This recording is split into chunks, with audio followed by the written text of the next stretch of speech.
हर हर महादेव, कैसे हैं आप सब। और आज मैं एक बहुत ही विशेष टॉपिक के ऊपर बात करने वाला हूं।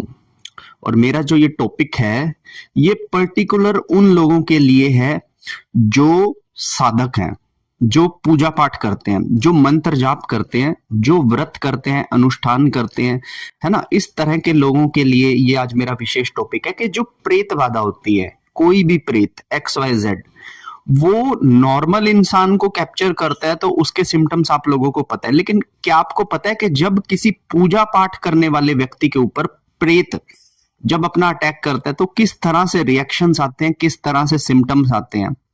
क्योंकि आप लोगों ने तो बहुत सुन लिया होगा कि अगर किसी को प्रेत बाधा हो गई है तो उस या तो उसे हाजिरी आ रही है या फिर उसके अंदर चीजें खेल कर आ रही हैं, वो सुन्न हो जा रहा है, उसे पता नहीं लग रहा है वो किस रास्ते जा रहा है, वो अपने घर में लड़ाई कर रहा है, उठापटक कर रहा है।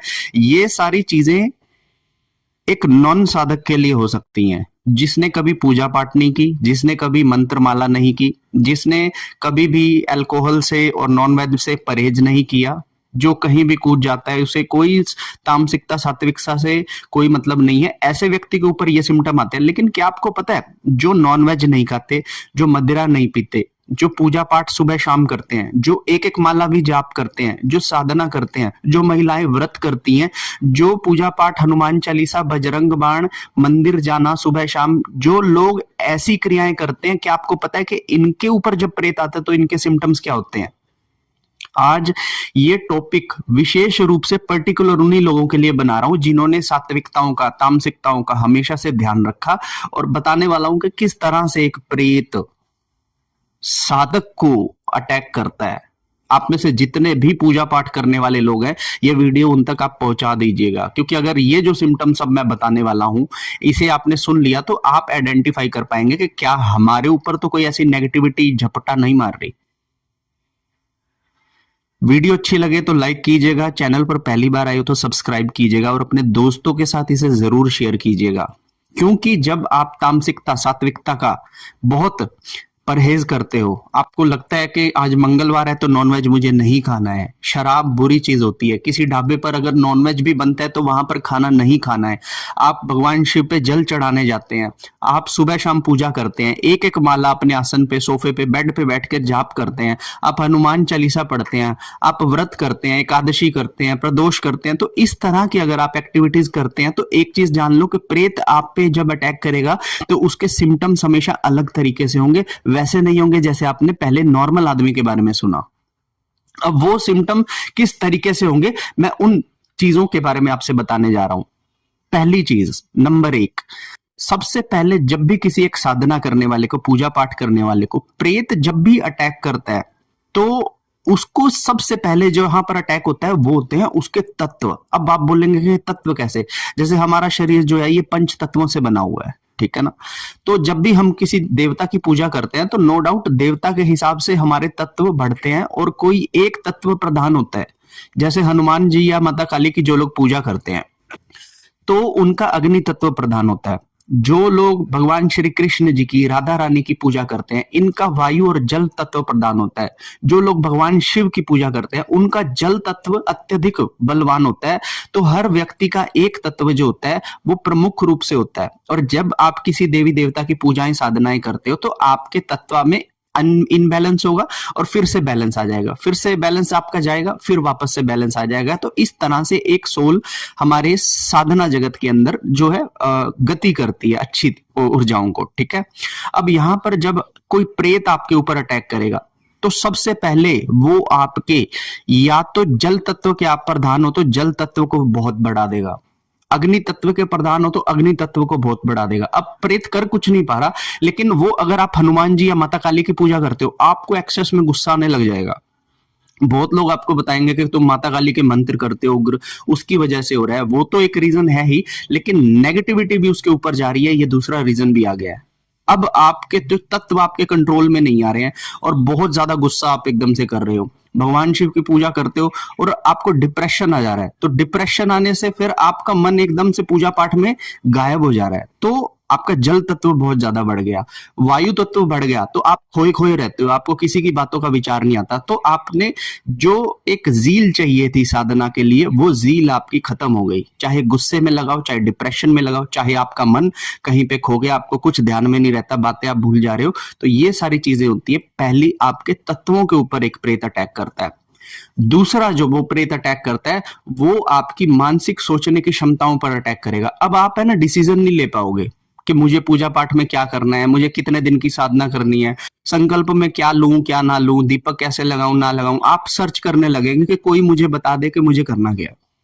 आपकी खुद की बुद्धि बंधन में कर दी, अब आपको नहीं पता आपको करना क्या है। तो इस तरह से आपके सोचने समझने की क्षमता पे भी जो है एक प्रेत ने हमला कर दिया, और आप अब सही से डिसीजन भी नहीं ले पा रहे हो। ठीक है। तीसरी चीज ये होती है कि आपके अंदर एक डर उत्पन्न होने लग जाता है किसी भी चीज को लेके, हर चीज को लेके एक शंका उत्पन्न होगी। जैसे फॉर एग्जांपल, जब तक आप पूजा पाठ करते थे, आप लोगों को बता रहे हो कि तू ऐसा कर, तू ऐसा कर, तू इस तरह से कर, तेरे काम बनेंगे। लेकिन अब आपको डर लगने लग गया। अब आपको ऐसा लग रहा है कि यार मैं सामने वाले को बताऊंगा तो कहीं उसकी चीज मुझ पर ना आ जाए। या फिर अगर आप किसी को कोई रेमेडी दे रहे हैं, या खुद करवा रहे हैं, या खुद कर रहे हैं जाकर, तो आपको डर की अनुभूति होगी कि यार कहीं इसकी चीज मेरे ऊपर ना आ जाए। आप जो भी पूजा पाठ कर रहे हैं, जो भी अपनी जो प्रोसेस कर रहे हैं, आपको एक शंका पैदा हो जाएगी कि मैं जो कर रहा हूं, क्या ये सच में मेरी कभी रक्षा करेगा भी, क्या नहीं करेगा। ये शंका और ये डर आपके अंदर जो है, ये प्रेत ही उत्पन्न करेगा। इससे अगली चीज जो आपके साथ होती है, एक अविश्वास प्रकट कर देता है। जब भी आपके एक साधक के ऊपर प्रेत की जब भी कोई बात आती है, तो एक अविश्वास उत्पन्न कर देगा। अब अविश्वास कैसे कर देगा कि तुम अभी तक जिसकी पूजा कर रहे थे, जिस देवता की पूजा कर रहे थे, अभी तक तो तुम्हें लगता था कि वो मेरी रक्षा करेगा, लेकिन अब तुम्हें लग रहा है कि वो मेरी रक्षा करेगा ही नहीं। अब तुम्हें डर लगने लग रहा है। अब तुम सोच रहे हो यार मुझे कोई ऐसा व्यक्ति मिल जाए जो मुझे रास्ता बता दे। अब आप सोच रहे हो कि मुझे कोई ऐसा मंत्र मिल जाए जो मेरी रक्षा कर दे। जो मंत्र अब तक करते आ रहे थे, उससे आपका विश्वास एकदम से हट गया। एक अविश्वास प्रकट हो गया देवताओं के प्रति, अविश्वास प्रकट हो गया मंत्र के प्रति। शंका आने लगी, मेरा मंत्र चलता भी है या नहीं चलता, या मैं बस ऐसे ही चली जा रहा हूं। तो ये चीजें तभी होंगी जब एक प्रेत आपके ऊपर अटैक करने की पोजीशन में होगा। उससे आगे क्या होगा? जब आप इस स्थिति में होते हैं कि कोई प्रेत आपके ऊपर अटैक करने की पोजीशन में होता है, तो आपको हमेशा जो सही चीज होगी ना, वो या तो आपके सुनने में ही नहीं आएगी, और कोई गलत चीज होगी तो आपका मन करेगा हाँ ये कर ले, हाँ ये कर ले, हाँ ये कर ले। अब क्योंकि आप एक साधक हो, आपके मन में जो बात आती है आप उस पर बिलीव करते हो, आपको लगता है कि भगवान आपको गाइड करते हैं, तो ऐसे में आपको अपनी अपनी जो इंट्यूशन है ना, उस पर बहुत ज्यादा ओवर कॉन्फिडेंस हो जाता है। तब आप सही चीज को अंदर से ही मना कर देते हो, और जो गलत चीज होती है उसको लेके हाँ कर देते हो। और मैक्सिमम साधक यहीं पे मार खाता है। मैक्सिमम पूजा पाठ करने वाला व्यक्ति यही मान खाता है, क्योंकि उसे तो अपनी केवल इंट्यूशन पे बिलीव हो रहा था, लेकिन अब उसकी इंट्यूशन ने ही अगर गलत जवाब दे दिया, तो वो तो उसी पे चलेगा ना, वो बाहर की तो सुनता ही नहीं है। तो आपने सही को गलत पे साइड में कर दिया, या नजरअंदाज कर दिया, और गलत को जाके आपने चूज कर लिया।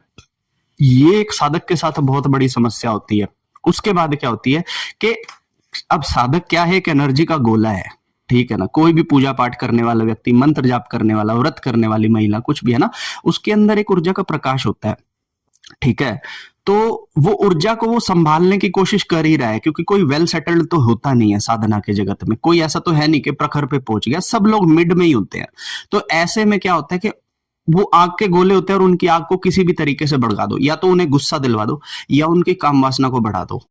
क्योंकि अगर काम वासना से बढ़ गया तो वो अपनी शक्ति को स्खलित कर लेगा, और प्रेत को मौका मिलेगा उस पर अटैक करने का। क्योंकि जब तक वो नहीं करेगा, अपनी काम वासना को वो कंट्रोल करेगा, ब्रह्मचर्य को रखेगा, तो प्रेत को भी पता है वो उसे छू नहीं सकता, क्योंकि वो जलेगा।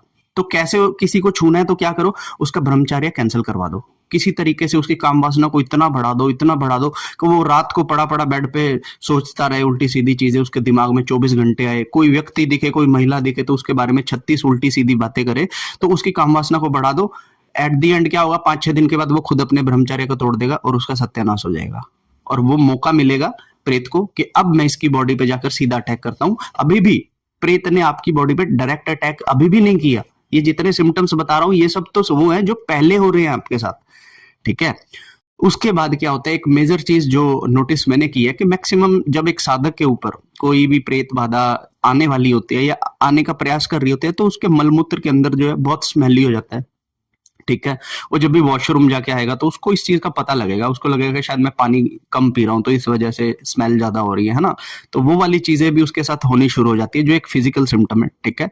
उसके बाद क्या होगा कि जब भी कोई साधक के ऊपर ये बाधा आने वाली होगी ना, उसका पूजा में बैठने का मन नहीं करेगा।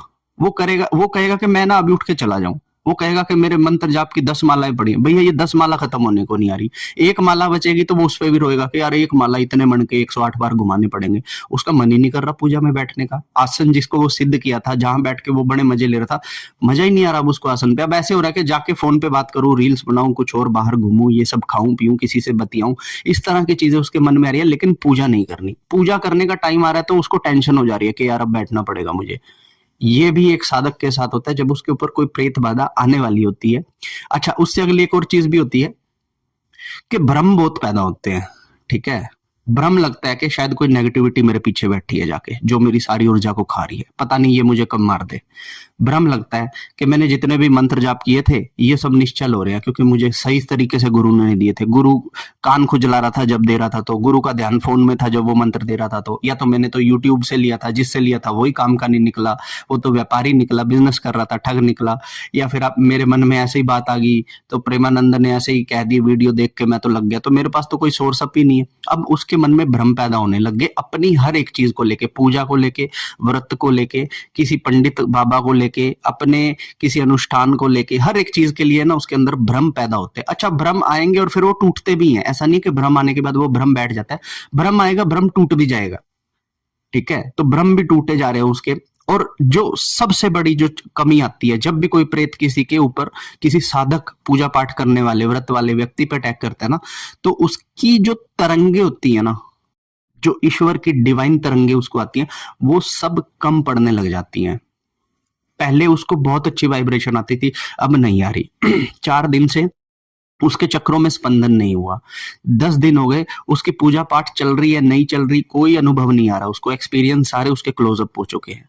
ये जितने भी सिम्टम्स मैं आपको बता रहा हूं ना, ये उन लोगों के ऊपर आते हैं जिन जिन जो मतलब थोड़े सात्विकता को और भगवान को थोड़ा सा देख के चलते हैं। तो ऐसे व्यक्ति के ऊपर तो दूसरे तरीके के सिम्टम आएंगे, लेकिन अगर आप एक पूजा पाठ करते हैं तो आपके ऊपर इस तरह के सिम्टम आएंगे जो मैंने आपको अभी बताए हैं। आने वाली वीडियोस के अंदर मैं और डिकोड करूंगा इस चीज को, और कैसे जो प्रेत होते हैं वो महिलाओं पे, बच्चों पे और पुरुषों पे कैसे अटैक करते हैं, ये सिम्टम्स भी मैं आपको बताऊंगा अलग अलग स्टेजेस में।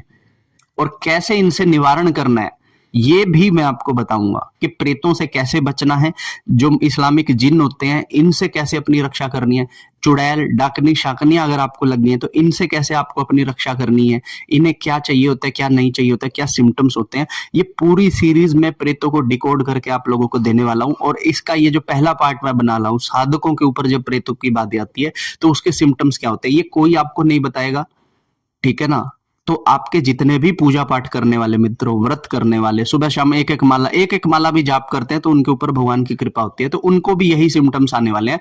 तो आप ये वीडियो उनसे भी शेयर कीजिए कि अगर आपको भी ऐसे सिम्टम्स आ रहे हैं तो मेक श्योर कि आप थोड़ा सतर्क हो जाएं।